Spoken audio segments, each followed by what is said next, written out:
do Ouro Preto antigamente se chamava Vila Rica por conta do ouro, enfim, né? Aí, assim, tem vários aspectos que eu queria falar para você. Bom, primeiro assim, a ideia nossa é a gente dar uma volta aqui na área central, porque um dia só não dá pra gente ver praticamente nada. Dezenas e dezenas de igrejas na cidade. A gente vai ver o que tem aqui no centro, que são, assim, porque é muita coisa, mas é tudo muito parecido também.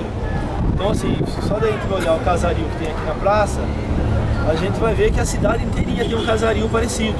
As igrejas, elas, embora tenham suas diferenças, as características estéticas, principalmente, elas são muito parecidas também. Tá? Então a ideia minha, assim, a gente vai entrar na Igreja do Carmo, Nossa Senhora do Carmo, que é uma das igrejas mais importantes que tem, na Igreja de São Francisco de Assis, que é uma igreja que está aqui ao lado também, que essa é tida como a obra-prima de todas as igrejas que tem nas vilas todas das Minas Gerais do período colonial, tá? Aí a gente tem outras possibilidades também. A gente tem aqui, esse prédio que está aqui atrás de mim, é o Museu da Inconfidência, que é um museu que tem um acervo muito rico de imobiliário também. Tem um pessoal bastante design, eu acho que é legal a gente ver porque tem um acervo de arte em geral, mas de imobiliário muito rico do período colonial. Tá? Talvez seja o acervo mais rico que a gente tenha de imobiliário do período colonial do Brasil todo. Tá? Aqui junto da Igreja do Carmo também tem o Museu do Oratório. Os oratórios, todo mundo sabe que é oratório, né, gente? E também é o museu dedicado exclusivamente a oratórios e que é a maior e mais importante coleção de oratórios que se tem no Brasil, tá? Então a ideia era essa, a gente tentar fazer esse roteiro.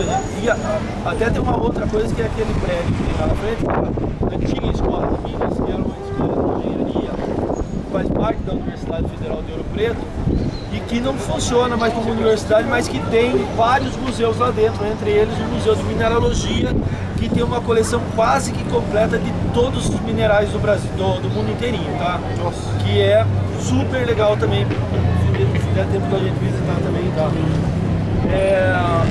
Então a ideia é a gente fazer esse roteiro. Bom, a gente está na cidade de Ouro Preto. Ouro Preto, gente, assim como quase todas as vilas desse período que nasceram perto de Ouro Preto, que foram as vilas de exploração de ouro, elas têm... Primeiro tem uma coisa que é interessante entender, que é o seguinte: acho que tem muito pessoal aqui de Salto, Porto Feliz, aquela região.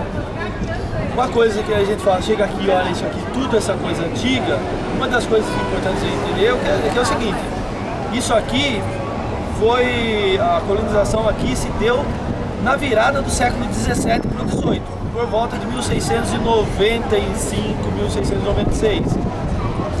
Ou seja, a cidade de Itu, por exemplo, é 100 anos mais antiga do que isso aqui, só para vocês terem uma noção de tempo, tá, gente?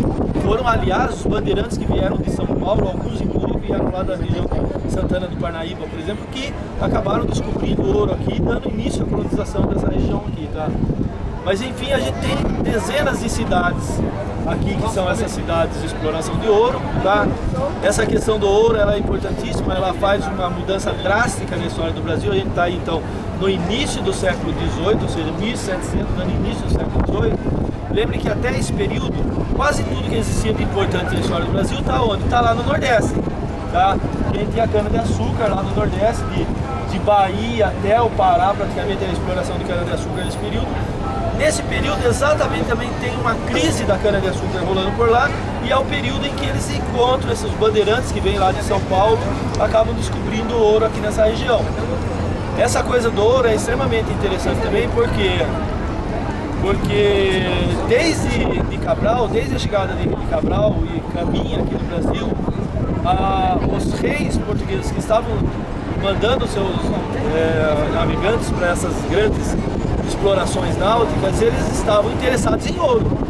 A Europa lá em 1500 estava numa crise muito grande, 1450, 1500, uma crise, eles precisavam de ouro. Então aqueles navegantes todos que estavam saindo, eles estavam buscando ouro e especiarias também, mas ouro. E aí quando o Cabral chega no Brasil e vocês lembram do Pero Vaz de Caminha, que era o relator da viagem do Cabral? O Caminha, ele escreve falando pro rei, ó, infelizmente não encontramos ouro aqui no Brasil, tem um monte de outras coisas legais aqui e tal, mas não tem ouro. Enquanto que os outros navegadores espanhóis, a hora que chegam no México, chegam no Peru, por exemplo, eles encontram rios e rios de ouro, né? Então no Brasil esse ouro vai ser encontrado 200 anos depois do Cabral. Então essa questão é importante e ela faz uma mudança geográfica drástica no Brasil. Enquanto tudo, população, economia, tudo estava concentrado no Nordeste, com a descoberta do ouro, há uma mudança geográfica e econômica na história do Brasil, que se desloca aqui para essas vilas todas aqui da região. Basta vocês imaginarem que entre essa descoberta do ouro aqui, mais ou menos 1700, até 1820, independência do Brasil mais ou menos, imagine, um terço da população portuguesa muda-se aqui para Minas Gerais. Imaginaram, um terço da população Portugal toda veio para cá e isso faz uma revolução também, não só aqui, mas em Portugal também, porque imagine um terço da população saindo de lá vindo para cá, muito ouro, muito dinheiro indo daqui para lá, isso também vai mexer com a economia europeia toda, tá? Mas e essa riqueza toda que vai gerar essa riqueza arquitetônica e artística que a gente vai ver aqui, tá? Essa riqueza do ouro. Bom, aí a gente tem esse período que vai mais ou menos 1700, então até 1770, 1780, quando a gente tem essa riqueza do ouro. A partir de 1780, a gente tem uma crise também de que esse ouro começa a escassear e aí a economia começa a se diversificar mais, mas enfim, até 1770, quando tem a maior parte dessa riqueza toda aqui sendo produzida, tudo isso é produzido como a riqueza do ouro, tá?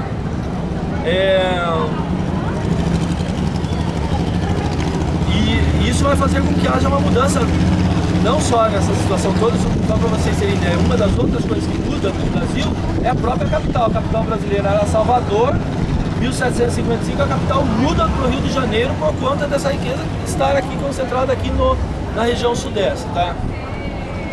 O que mais que tem de importante de aspecto histórico? Tem uma questão importante também para a gente que está lá, por exemplo, em Itu, em Porto Feliz, Sorocaba, a própria cidade de São Paulo, que é uma questão importante, que é o seguinte: os bandeirantes que vieram para cá no início, lá em 1700 mais ou menos, eles entraram em choque, em guerra, inclusive com os portugueses pela disputa pelo ouro.